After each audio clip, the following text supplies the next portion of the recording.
Literary Festival Day 2.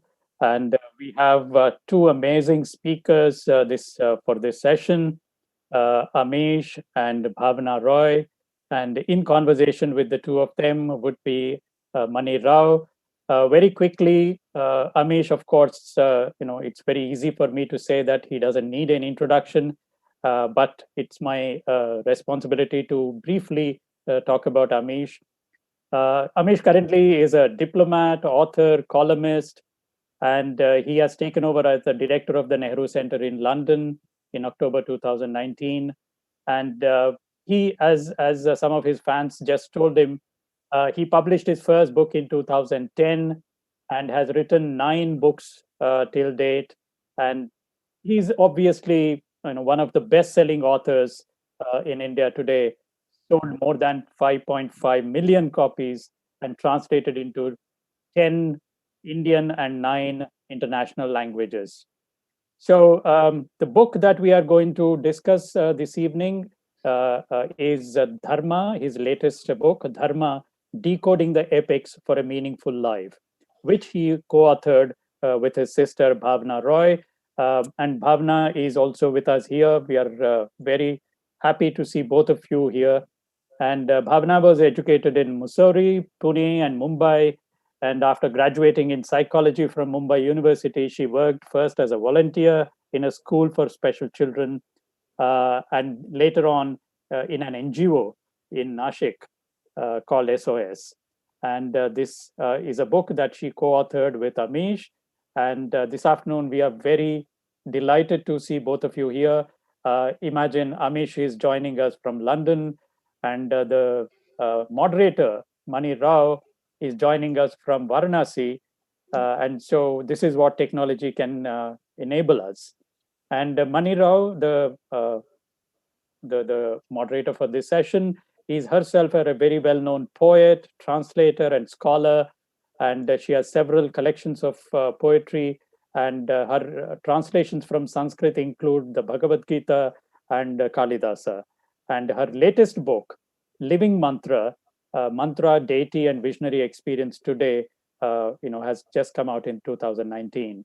So wonderful to have all three of you at HLF, Mani, Bhavna, and Amish. And I hand it over to Mani now. And I'll come back with audience questions about 15 minutes before the end or so. Okay. Thank you very much. And now between you and the audience. Thank you very much. Thank you. Thank you so much, Vijay.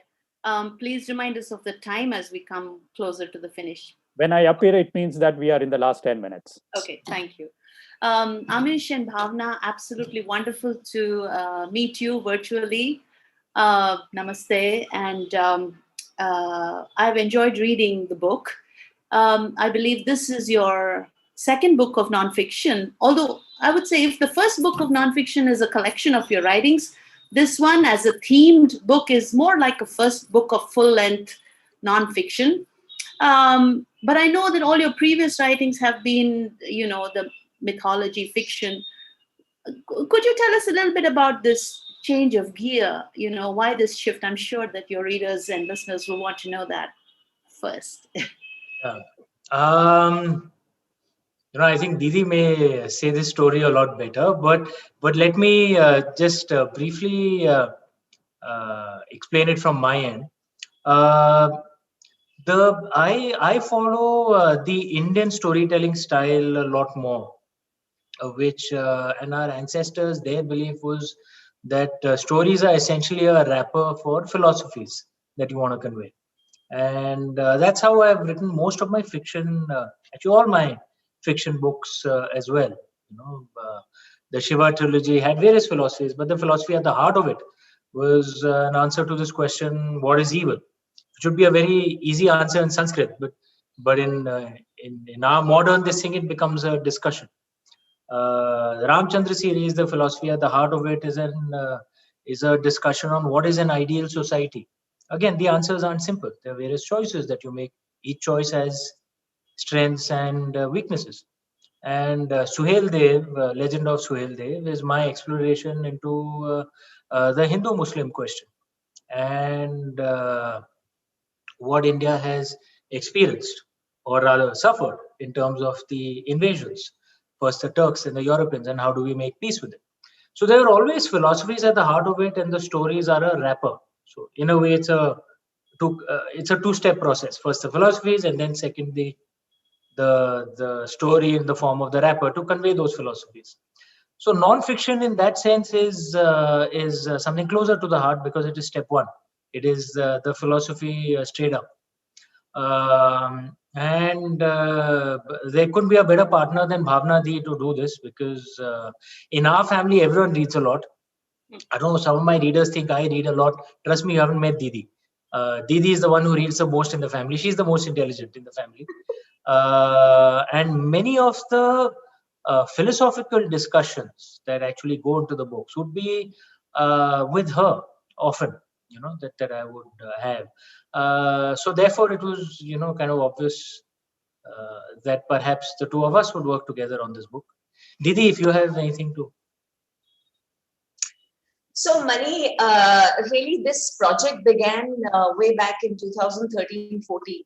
Amish had already released his Meluha series, Meluha Nagas and Vayuputras. And, we are a typically, raucous, conversational Indian family. And this was the result of an evening of discussion on the philosophies behind Amish's book.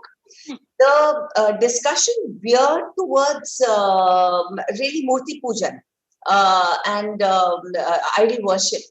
But my brother Anish suggested to Amish and I to write a book on philosophies behind, Amish's writings.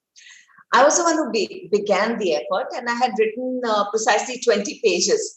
And I sent those 20 pages to Amish, and really, he said this is philosophy step one, but his magic created the step two, which is the conversational setting of this, this book, because my 20 pages were, as he very, very respectfully and correctly told me, not very readable. It was very theoretical, not practical at all, and not reader friendly. He took over the project and he created this very, very interesting family of, this old couple, daughter and son-in-law, not son and daughter-in-law, but daughter and son-in-law. I thought that was a wonderful twist. Suddenly my 20 pages had come to life, because there was point, there was counterpoint, there were arguments, there were discussions, there were disagreements, and really those 20 pages had been brought to life. The manuscript went to and fro, more than a couple of times, and then it was really shelved, Mani, for some, personal reasons. COVID times came as an opportunity. Frankly, during COVID times, what was given to this manuscript was the finishing touches and really the amazing editing work of our editor, Karthika. And the result is, this book, Our Child. Very, very interesting. Yeah. Actually, to pick up from what both of you have said, Amish was talking about how the stories themselves are like wrappers. And the concept is already, there's a nugget and there's a heart of a concept within each of the series. Like Ramchandra series is about the ideal society, and the Shiva trilogy is about evil, etc.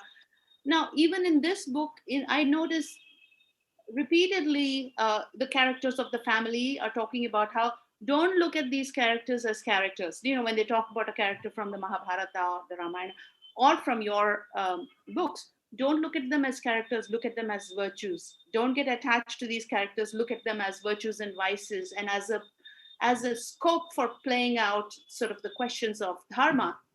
But these stories are actually itihasa for all of us. They are real stories, so to speak. Do you feel you're reducing them to, like a morality play kind of thing? I mean, of course, it's more complicated than morality plays. But how do you feel about that? Just taking out little lessons from them and removing the reality from it. That I'm just asking. Yeah, no. Interesting question, Mani. One of the things that we have spoken of repeatedly, and I do wish scholars would analyze our itihasas, our Puranic stories, our Adi Kavya uh, uh, to to to really look at the evidence that exists for the fact that much of it is actually our history. I do believe that. But one of the things that again comes down from our ancestors is this, that the only thing in our control is our actions. Right? When I said that thing about what is evil, we wouldn't even need that discussion if we were speaking in Sanskrit, because Vedic Sanskrit doesn't have a word for evil. Vedic Sanskrit doesn't have a word for, Dharma is not evil. You know that. Vedic Sanskrit doesn't have a word for blasphemy either, because you're supposed to question and think and understand. Vedic Sanskrit doesn't have the word for judgment either, the way modern English defines it. Where God will judge who will go to heaven, who will go to hell. We didn't have that concept. It was because we benefited or suffered the consequences of our own actions from the previous lives or this life. We decided what will happen to us. So therefore, then the nub of the entire discussion is this. What is the point of looking at those stories, and what is the point of the life that we live in this Mayavi world? What is the point of engaging with everyone else when we've been told there is no point judging someone else because you're not in control of their actions? Okay, they will benefit or suffer the consequences of their actions. The only thing in our control is our karma. So therefore, the lesson always to us was don't judge, learn. Right? Look at others and learn and apply those lessons in your own life. Okay. So which That is actually takes us, that takes us. that is the way, not just to look at our ancient stories. It is the way to look at everyone we engage with as well. Everyone we engage with is an opportunity to learn, right? And apply that lesson in your own life. Make yourself, I would hesitate to use the term better, but make yourself more productive in this life, so that you're better prepared for your next life, or hopefully for moksha. So therefore, then even these stories, the perspective is learn, right? What can we learn from them? What can Lord Ram teach us? What can Lord Krishna teach us? What can Duryodhan teach us? What can Ravan teach us? There's something to be learned from everyone. That is the approach we've taken in this book. That essentially look at this as learn. Interesting. Now, I mean, that takes us to the whole idea of Dharma, which you've really located right at the beginning of the book. And you talk about how that, you link it with Sanatana Dharma and cosmic harmony and order, and almost like arriving at a certain state of perfection in the stage of one's evolution, and taking that as an ideal.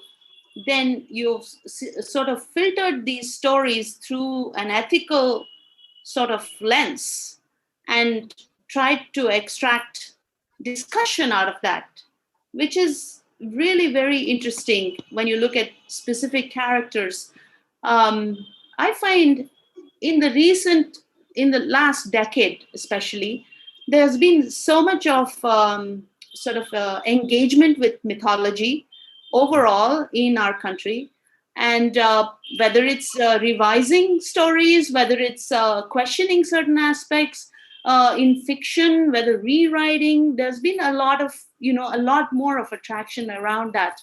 You're approaching a similar idea by opening up questions in a more sort of direct discussion format in this book, rather than trying to code it through another story. Am I right? Is that what you're doing? Just taking it head on, like you take Yudhishthira, you take Karna, Kumbhakarna, you take all these characters, and as well as the characters from your own stories, and then you're bringing up questions of dharma versus swadharma. How does karma lead to following? Doing karma leads to the right dharma, etc. Am I right? Is that what? I think you've got it spot on. The only thing is we try our best, or at least we've attempted, not to make it prescriptive, because that's not the Indian way in any case. Who are we to say that you should do this? That was never the Indian approach. We kind of put the discussions forward and then leave it to the reader's intellect to decide for themselves. Bhavnadi, if you want to add to that. But the point of the conversational style is primarily that, to put point, counterpoint, and don't make it prescriptive. That is not the Indian style, that you have to do this, then you'll go to heaven or you'll go to hell. That's not the Indian style. Sorry, Didi. No, I completely agree with you. It's an effort at exploration. Amish and I are exploring, searching, and sharing our experiences. To that extent, it's a very humble effort to ourselves understand Dharma and Karma. No, in that sense, it's actually a very new direction overall in this subject, because you're bringing it to the forefront. It's not something that's just left in one's mind as you're just in the privacy of your own mind. You might ask questions about why did Rama do this, or you have those questions and interrogation. Instead, you're bringing it into a conversation of a family. You've created an imaginary family, and then you're sort of like wrestling with some of these points. But also very, very interesting, I found, is that you've made some rather bold, I won't say judgments, but I will say speculations, kind of sometimes veering towards the judgment also. Like, for example, when the whole question of Bhishma's celibacy comes up, and you've been very categorical in saying that, look, that was actually not the right choice for his swadharma. That is a very, very interesting point, and I would love it if you could discuss that, both of you. And how did you arrive at that? Sure. If I can just give one aspect of this, then Bhavnadi, please feel free to add. One thing that we've attempted to do in the way the book is structured, which is very different from the way at least the modern concept of non-fiction books have been, which comes more from the Western paradigm.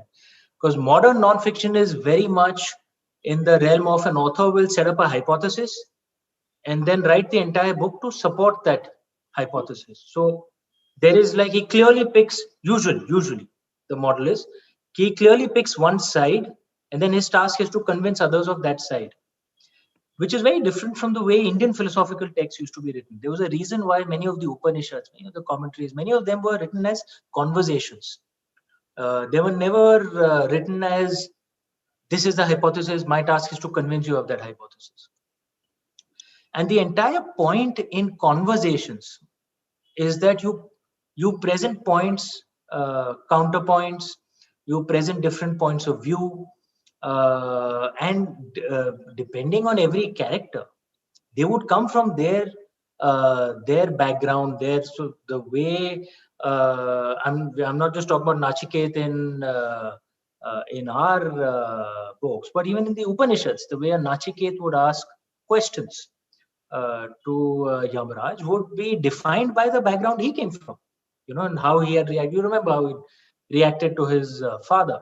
So the entire point of presenting it through these points and counterpoints was to show different points of view, right? So that, again, coming back to my earlier point, that is not prescriptive. Unlike the traditional, or rather modern non-fiction Western books. When it comes to Bhishma Pitama, again, this is the view of the elder characters on this. And they see it as this is a classic debate that how do you judge whether a karma has been positive or not, right? And that's one of the most difficult things to do, which is why many of our ancestors gave up the task of judgment. But you look at the consequences of those actions in the future. It is perhaps a counterfactual, but we can debate if Bhishma Pitama had not taken that vow, would the war of Mahabharata even have happened? Right? Another point of view is, should you look at the actions as the actions by itself, or should you look at the intentions behind those actions? And does that define whether that action is dharmic or not? Right? So And we speak of the lion and the deer example on that. And we look at the concept of sacrifice from that perspective, because the thing with sacrifice is that whenever the way our culture is, whenever anyone does any sacrifice, it automatically puts that person up on a moral high platform. And coming from the concept of nothing should be beyond question, should we question that what are the consequences of that sacrifice and what are the reasons behind that sacrifice? And we discussed the vow of celibacy that even Parvateshwar makes in the Shiva Trilogy, and his reasons are different, right? Because he is protesting against an unfair law, and for that he took up the vow of celibacy, a law that is discriminating against others. He's protesting against that. Okay, the reasons for the sacrifice are different. Whereas Bhishma Pitama, the sacrifice that he makes, is because his father, his father had already experienced all the rasas of life, right? His father fell in love once again, right, at an old age. And the woman that his father fell in love with, and the woman's father, made what you can say was perhaps an unfair demand. Because Bhishma Pitama, one thing which everyone would agree on, would have made a very good king. And in our Indian way, being a king is not a right, it is a duty, right? It's your duty to take care of your people. If you know you can take care of your people, then is it a dharma not to take care of your people and withdraw from the throne, right? Just because your father fell in love once again at an old age. It's a question we put up. Because what is the perspective? What does a ruler exist for? It's one of the things that's discussed even by Thiruvalluvar. A ruler exists for the good of his people. That's his primary duty. That is his primary dharma. So he goes against dharma by... And then again, the debate comes, family or people. What should you choose? Now, we've had this debate, many times. Lord Ram also was confronted with this. Many things were confronted with this. And what is the correct choice? That's what we put up. Didi, if you want to add to this.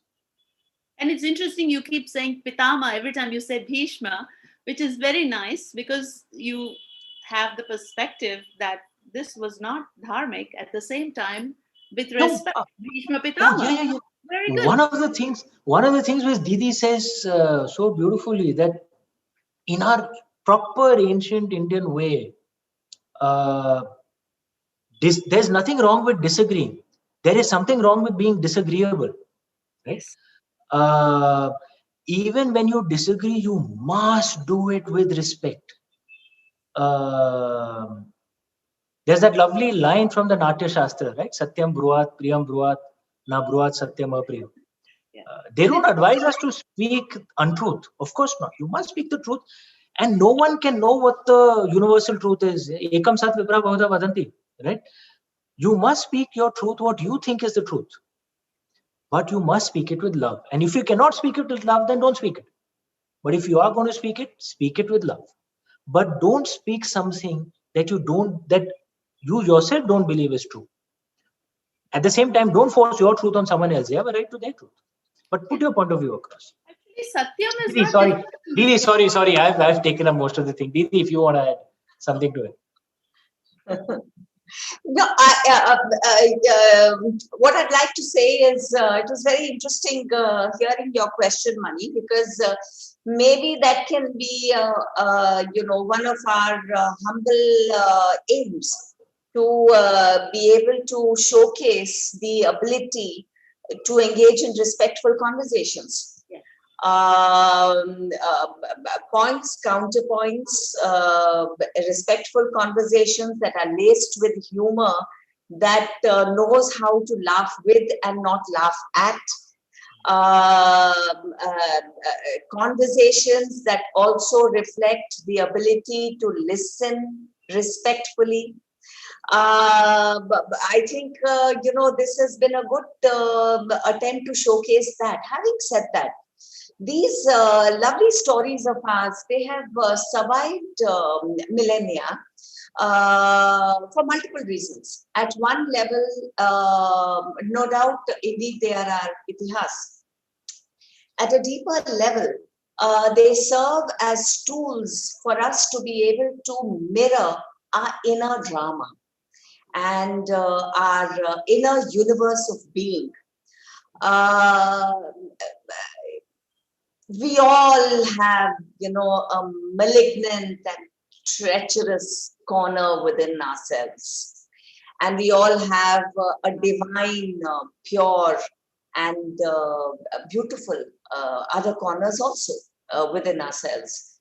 These magnificent characters enable us to, at one level, to begin with, understand ourselves, find the courage to dig into those malignant and treacherous corners within ourselves that we desist from, going into and examining and even acknowledging. After that, see others for what they are and who they are, really, truly develop the ability to step into the shoes of others, not only with compassion, but also sometimes with the need to be alert, aware, and careful. When we reach the place where we truly understand ourselves and begin to understand people around us, we can make more informed decisions as to how much and whether to involve people in our life or to manage people in our lives. Live life more purposefully, more meaningfully, and with greater wisdom. These stories enable us. This is what these characters are for. Not judging, but understanding. Through them, understanding our own, the games we play with ourselves, the covers that we create for our own personalities, the way we like to imagine we are. We all want to feel good about ourselves. Find the courage from these magnificent characters to really arrive at a deeper self-understanding and other understanding.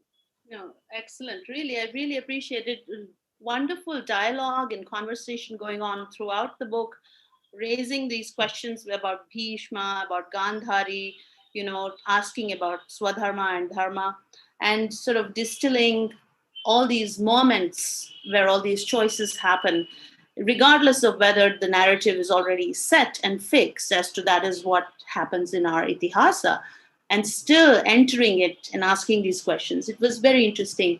I also appreciated that you had the summaries of some of the stories, from Shiva Trilogy and from Ramchandra series, so that when those characters are then brought into whether it is Parvateshwar or, your comparison of Ganesh and Karna, then, one sort of starts to think about, oh, wait a minute, this is really decoding a broader story, and that all these stories and characters are sort of like signaling other values for us to think about. And that's a very interesting direction, I think, in this field of sort of mythological fiction. So thank you. That was very interesting. Thank you. Yeah. So what are bona fides? Didi, you should answer this. That was my husband's favorite word. Yeah. That remains a mystery because I was like, what is a bona fide? As opposed to malified. Okay.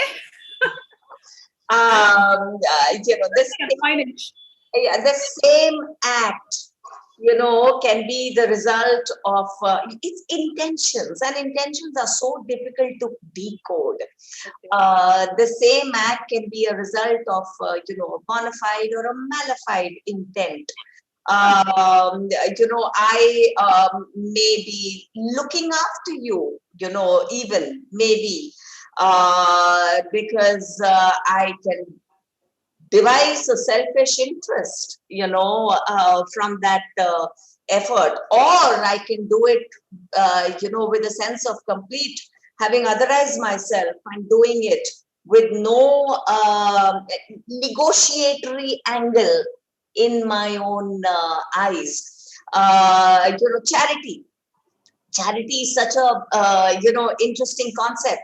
Sudha Murthy ji mentioned the other day when she was in conversation with Amish that, you scratch my back, I scratch your back kind of charity is not charity, it's not dhanam, because that's negotiation. If I look after, my staff members, family, and define it as charity, you see, it's really charity. Because at a surface level, surely it is, because there are many who don't even do that. But let's dig a little deeper.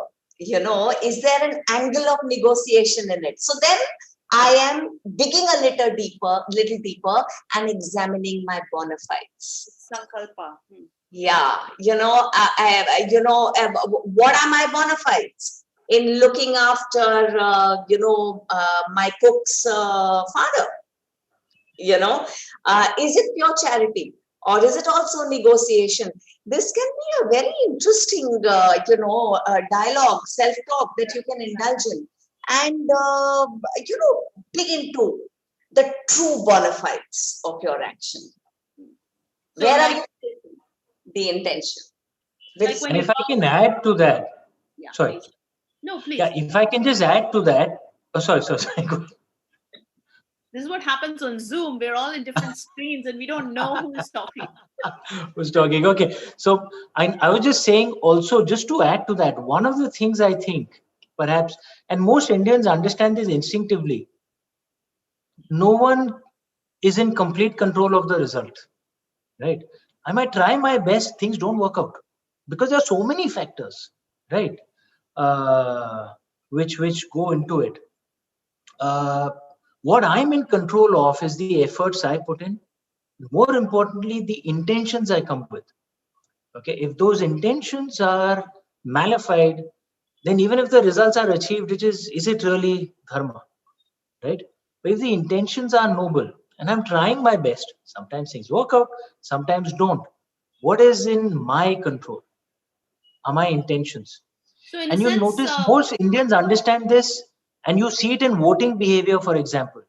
Do you notice that often Indians will vote for a politician where even if all the results didn't turn out right, where they say, bande ke intentions hai, he tried his best, some things worked out, some things didn't, right? Indians kind of almost instinctively understand that, right? Because that's what is in our control, our intentions. Are we trying our best? Do we have bona fides in what we do? And intentions, interject money. Intentions are such a, rollicking ride because, intentions can be multi-layered and all of them are equally applicable, So it is so befuddling. Now, how brave are you? Which intention are you going to, dig into? Do you have the courage to encounter your inner serpent? And when there's a story already behind a certain action, like, when you talk about loyalty came because of indebtedness. But you talk about how Kumbhakarna's loyalty came out of his love for his brother. So these are, I mean, fascinating to think about as to what was behind somebody's actions, and then to look at the consequence and try and sort of distill that through analysis, I suppose. Yeah, and if you can look inside and look at your intentions with honest eyes, perhaps your actions will improve as well. You know, if Karna was genuinely a noble man, okay, he was a noble man, but he did some things which he shouldn't have done.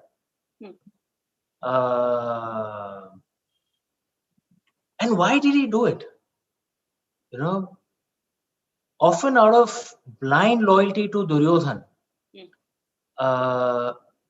Again, he ended up doing things which he shouldn't have done, despite being a very noble man, right?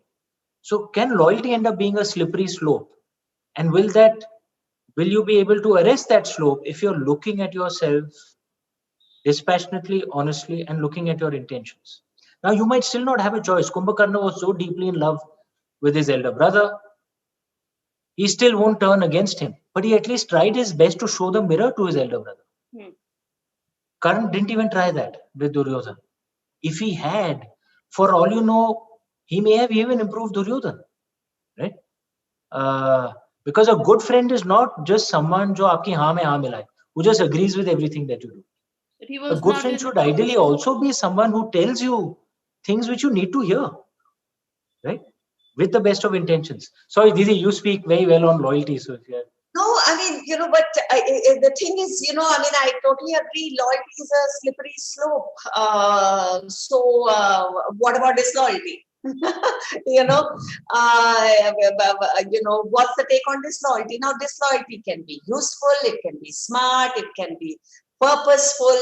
The thing with disloyalty is it can never be beautiful. Whatever you say about Karn's, unquestioning attitude and his feeling of indebtedness, can we use the word ugly for Karn? Absolutely not. He was beautiful. But I'm going to quote a line from your own book where you say, will our inner Karna conquer our Arjuna? Or will we allow Arjuna to slay the Karna that we are attached to? Where you want to get away from your own attachment for what you say is beautiful, the character, and to force yourself to a position where again you start interrogating, what happens in the story. That's interesting. If I look at all the different kind of qualities that you've discussed in the book, from humility to loyalty to the price of anger, you have a chapter on that. You talk about envy. I would say the one thing that seems really fascinating is this whole idea of disobedience, or the idea of like following dharma, although it seems like you're not following dharma. Like when you talk about how Rama was actually technically disobedient to his father, but he was following dharma by going into exile, because so these are interesting themes that have been plucked out. Or when you say that respect for elders, but it's not a given. The elders also have to prove themselves and be worthy of respect. That's a very modern view. No, in fact, I say it's there in our in our ancient texts as well, because even in the ancient versions, Lord Krishna often disobeyed his elder brother, Lord Balrama. Even in the ancient versions, we all know Lord Dashrath did not want Lord Ram to leave. So in a way, Lord Ram was disobeying his father, but for dharma, right? So I think this concept comes down from our ancients, that what is always at the center is always dharma. Now, we were encouraged even to disobey the divine if it comes to that for dharma. We could even question the divine, as Ma Gandhari did to Lord Krishna in the Mahabharata. And Ma Gandhari was a human being. I don't know of any modern or medieval texts in other regions of the world where a human being could curse God and God would simply bow his head and say, as you say, mother. He's God himself, Lord Krishna. And Ma Gandhari curses him and he humbly just accepts it. It shows that we are encouraged that if you believe you are in Dharma, you have the right to do this as well. It's even with the divine. It comes with our elders as well. But it again boils down to the subject that we spoke earlier. Always with respect, always with grace, always with politeness. But if your elder is asking you to do something that in your opinion is adharma, no, then you should not do it. Right? And respectfully differ with your elder, but you should not do it. That's what our ancients teach us.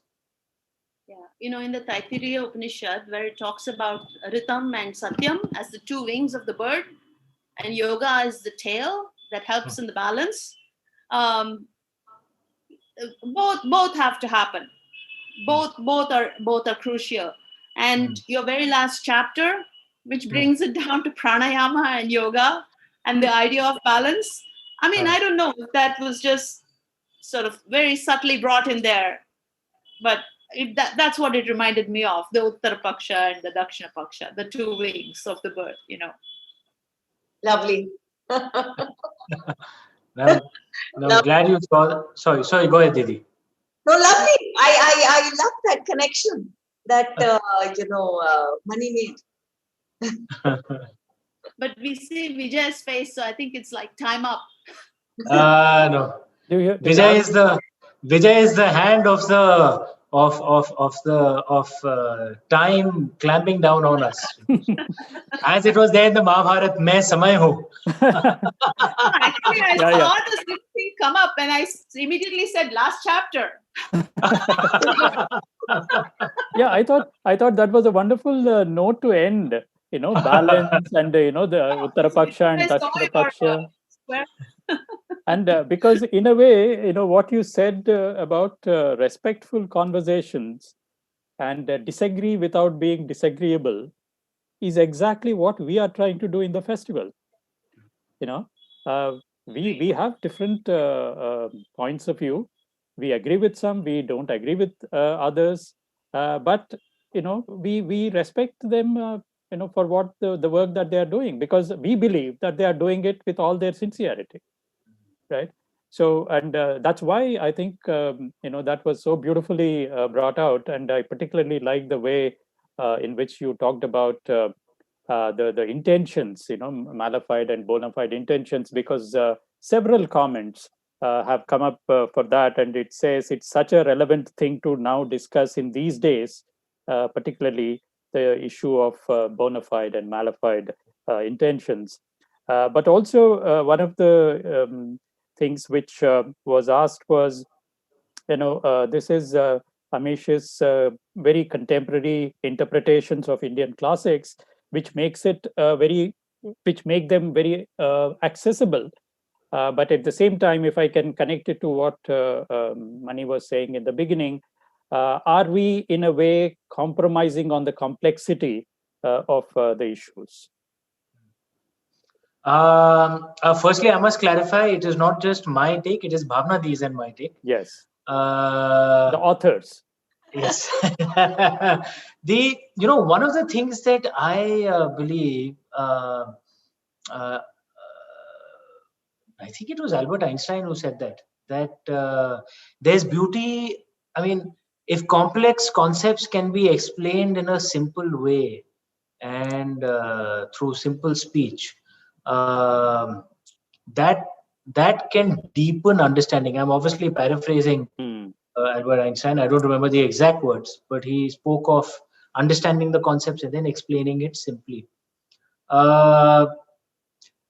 Any conversation is a doorway into into some philosophies.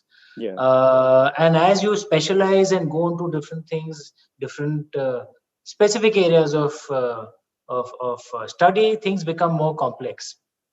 But one must attempt, and I certainly believe in this, to try and communicate things as simply as possible.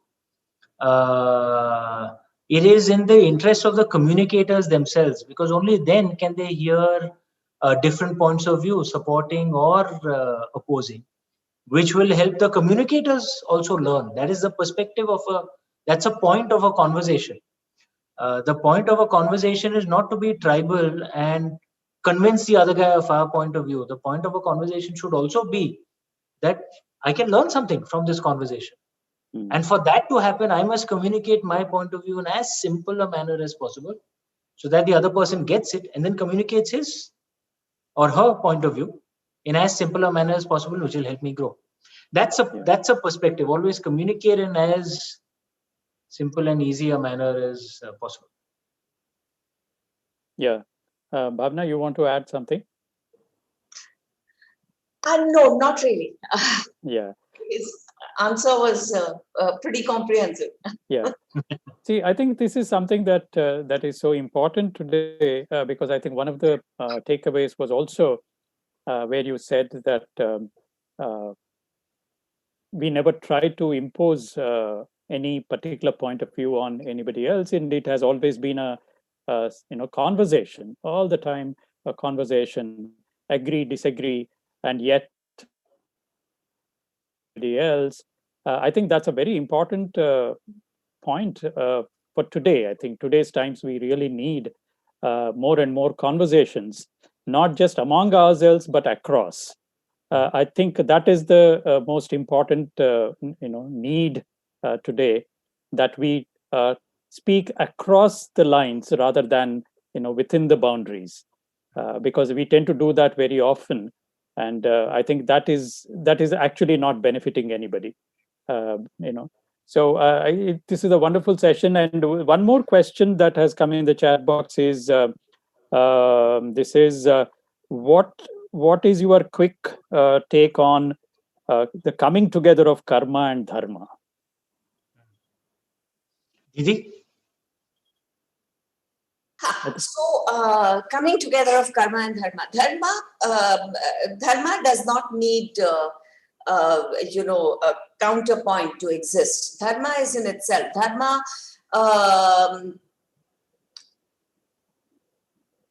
can exist in nothingness. But the moment somethingness comes into being, from nothingness, there is a material birth of somethingness. Then karma comes into being. Karma cannot exist in the absence of dharma. Dharma can. Karma really is movement. Because the minute somethingness has come into being, then if dharma is the center, it's the spinal cord, then karma is that somethingness coming into movement, which is either moving towards dharma or away from dharma. Each piece of life. Karma is applicable for every piece of life, not just human beings. All pieces of life which, when in movement, are moving either towards or away from dharma. There are those pieces of life like Suryadev that have almost attained their dharma in their karmic journey.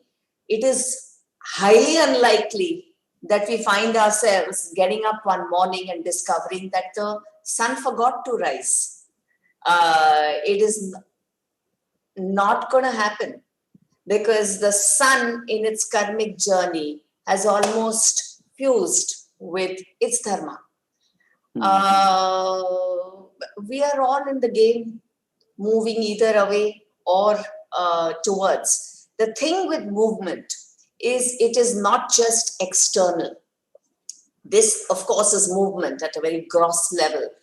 Conversation is movement. Our activities are movement. But really, the thoughts in our head are movement. The emotions in our heart are movement. Our breath is movement.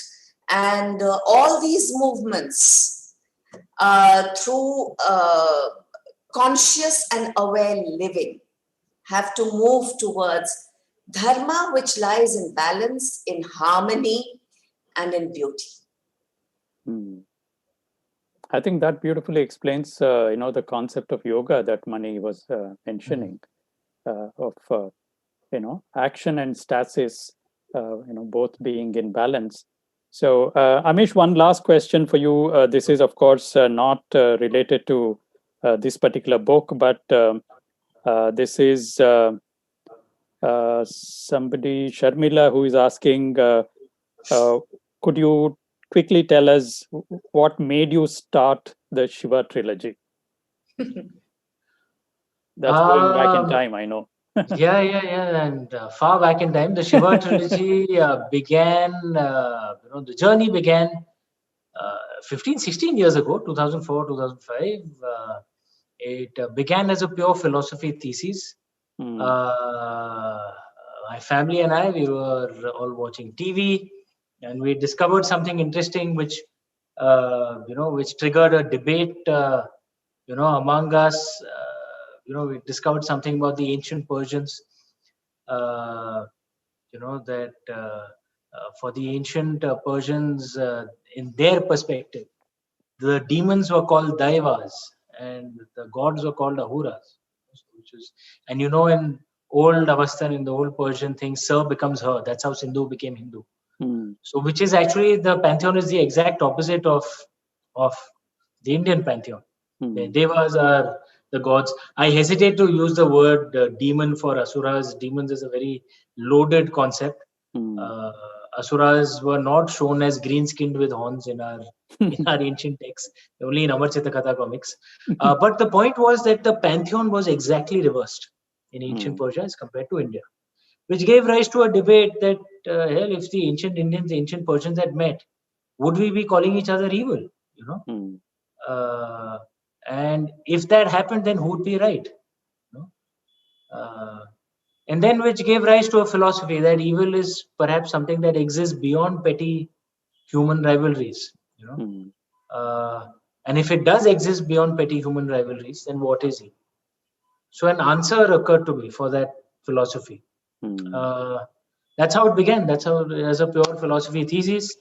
Then it got converted into an adventure, the idea being to convey that philosophy through the adventure of the God I worshipped and worship.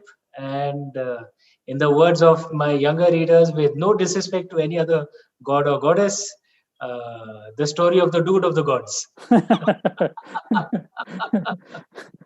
Although we are running out of time, we have actually run out of time, but this I thought was an interesting question that I should take up. It came just now. It says, would you say then that other than human beings, all other beings in nature are always in a state of dharma? What a fantastic. Good question. Fantastic. Didi, you go for this.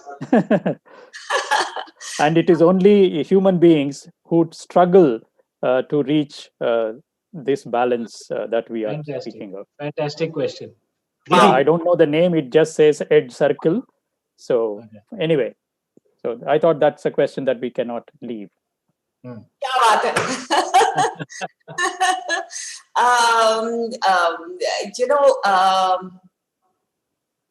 The sun, Surya Dev is in our, if we see the solar system as, the one life that we can all, be a part of. The solar system is our beehive, and all of us are bees in this beehive. Of course, in the ultimate things, realization, the entire universe is one beehive, and we are all bees in that one grand unity of a beehive. If we look at the solar system as the beehive, I would say Surya Dev is closest to Dharma. Plants, animals, the stones, certainly ahead of the game than human beings in realizing Dharma. Why? Because the human stage is the stage of possibility. It's when we, as pieces of life, understand awareness. Consciousness starts awakening. And when consciousness starts, it's easier, for the ant to be in Dharma to some extent, because the ant as a form of life has not been challenged by aware living. The beginning of awareness is where all the movement and the erratic chaos comes into being, because that is the journey then which begins in terms of reconnecting with harmony and balance, with a sense of awareness, with consciousness. There is the concept of, there is blind love and aware love. Blind love has its own beauty. Unaware harmony and dharma has its own purpose. We were all, in the dharmic sense, and even in the Darwinian sense of evolution, we were all plants and animals once upon a time. And we made that journey. And we've arrived at this human stage of possibility. Our onward gurus lie in the celestial, to move towards. We either enjoy the ride or suffer the ride. I think that's a wonderful. Yes, Amish. So if I can just add something to this, because if dharma is seen as harmony and balance, it's essentially there is a way to be in harmony and balance in ignorance, or harmony and balance with knowledge, with awareness, and that's the divine state of being. And the journey from here to here begins with confusion. Even the Bhagavad Gita, Arjun's journey begins with confusion. And as we are taught in our philosophy, actually confusion is the first step, which is good, right? The problem is that journey towards knowledge can take us away from harmony and take us away from dharma completely. So how do we make sure we use this opportunity and achieve that higher state of harmony, which is not just with ignorance, but with knowledge and awareness? Then we are with the divine. That would be moksha, which is in the Indian way, the ultimate aim. Yeah. Thank you so much. And I'm sure, the state of confusion that we are currently in, I think if you say that, that's a very optimistic way to end, because if confusion is good, so there is hope for us. Thank you so much, Amish. Always a pleasure to listen to you. Thank you, Bhavna. Thank you. Mani, thank you so much for taking this session, and from Varanasi, where you are, and joining us for us. Thank you so much, ladies and gentlemen, and we see you again in the next session. Thank you, Amish. Thank you, Bhavna, and thank you, Mani, once again.